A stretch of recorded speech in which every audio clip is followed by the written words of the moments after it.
Μία μεγάλη τρέλα έχω, το μπάσκετ από μικρές εθνικές ομάδες, μετά στο γουσπού Περιστερίου και στο τέλος τη μεγάλη αγάπη, γουσού Δάφνη Δαφνίου.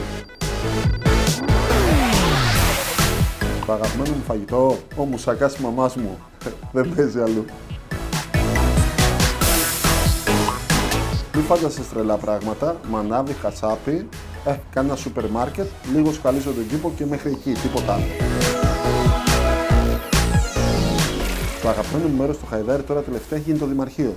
Θέλω να πάω να εγκατασταθώ εκεί και να κάνω πράγματα, πολλά για τους Χαϊδαριώτες.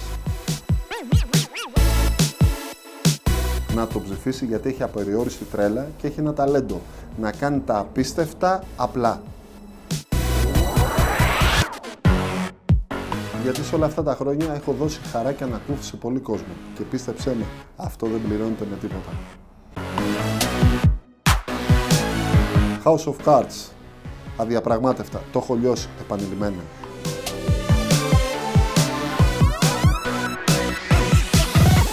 8 ώρες στο γραφείο, Excel, τηλέφωνα, ένας χαμός, 8 ώρες στα κοινά, 16. Δεν κοιμάμαι και λίγο, δεν κάνω τίποτα άλλο. Αυτό, τρέλα, παράνοια. Μπράβο, λοιπόν, σε όλα μια κόκκινη γραμμή. Νατάσα Θεοδωρίδου, αδιαπραγμάτευτα η καλύτερη και να σου πω και κάτι, στο πάρτι της νίκης θα φέρω Νατασάρα. 2 αυγά μπροστά μωρή, τίποτα άλλο και 2 τόστ στην τοστιέρα. Μέχρι εκεί, και με τα delivery κάνουμε κάτι εξτρά σπεσιαλιτέ. Φίλους αντίπαλους συνδυασμούς έχω, μόνο σε χρόνους προεκλογικούς δεν βρισκόμαστε, μετά ξανά όλα καλά. Θα συναντιστρέψω την ερώτηση. Πόσες ώρες καθημερινά είμαι στο σπίτι? Μόνο όταν κοιμάμαι, από ό,τι θυμάμαι. Τώρα τελευταία και με τις εκλογές, κοιμάμαι και στο αυτοκίνητο μέσα.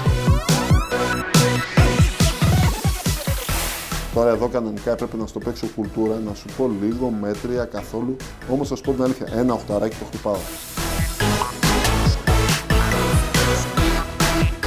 Παιδιά, ελάτε να με ψηφίσετε για να πάρουμε το κάστρο. Είστε η ελπίδα μου, σώστε μας.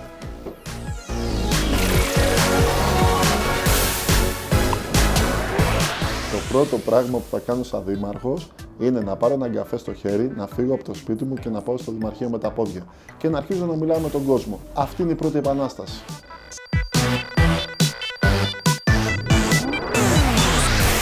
Τις θαυμάζω, τις λατρεύω.